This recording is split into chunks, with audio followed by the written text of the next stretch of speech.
All right, so here's what we've done. We've taken our researcher, Jack, who's the best in the business, and had him look at the 40 times for every team in 11 personnel for the upcoming season. They're 40 times based off the combine, their pro day, and in a few instances, we actually had to estimate the 40s. But when you combine that, these are the 5 fastest teams in 11 personnel in the NFL.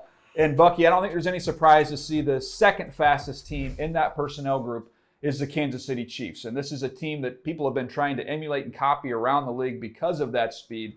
But what type of impact does that speed have on a game? Man, it scares you. It scares you when you look at the Kansas City Chiefs, because when you're a defensive coordinator, the first thing that you do when it comes to the scouting report, you're trying to assess where the weapons are. Who are the guys that can make the big plays? Who are the guys that can impact the game?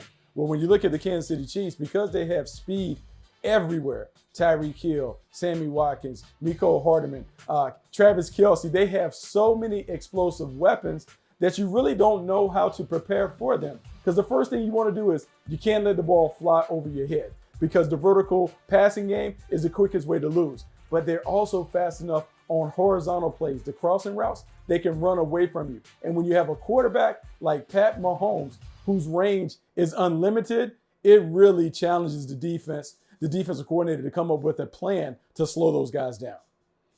Yeah, I've called the Charger games for the last 2 years. So I've seen a bunch of the Chiefs in person, and the things that stick out to me, you talk about the vertical speed, the horizontal speed, but that fear that exists. So many times you see 3rd and 6, you concede first downs because you're worried about touchdowns. So think about how easy that makes it on your quarterback. And then also Mahomes with his scrambling ability, their ability to run everybody off, and then he can take off and run for first downs as well. So that speed has an impact in several areas there for the Kansas City Chiefs. But we saw some other teams on that list there, the top 5 fastest, and I think a couple might surprise some people, including the Texans. Very controversial, they move on from DeAndre Hopkins, but Buck, they've made a move towards speed, and they have it in a big way.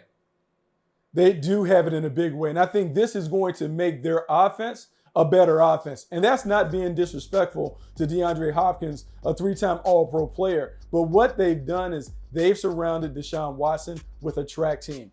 3 guys with 4.4 speed. When you go looking at Brandon Cooks, Kenny Stills, Will Fuller, those guys have combined for 57 plays of at least 40 yards. That is ridiculous production on the perimeter. When you throw in Randall Cobb, who can scoot as a catch and run specialist, Deshaun Watson now just has to be a distributor, get the ball in the hands of the playmakers and let them work. I think you're going to see a scarier offense in Houston with all the speed that they have on the perimeter.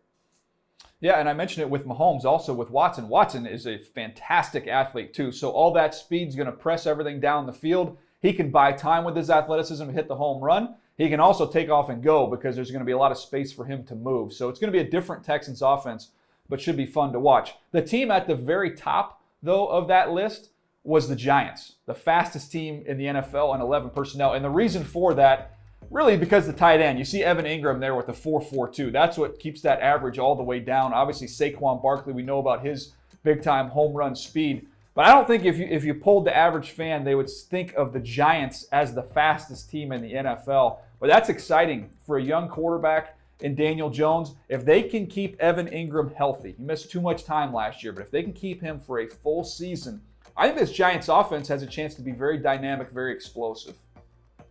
Yeah, I think they have an opportunity to be very explosive. And the key to it will be spreading the field. Because of all that speed and explosiveness, they now can create opportunities for their most explosive player, Saquon Barkley, to not only make plays as a runner, but as a receiver. I think Daniel Jones is going to lead a much improved New York Giants offense.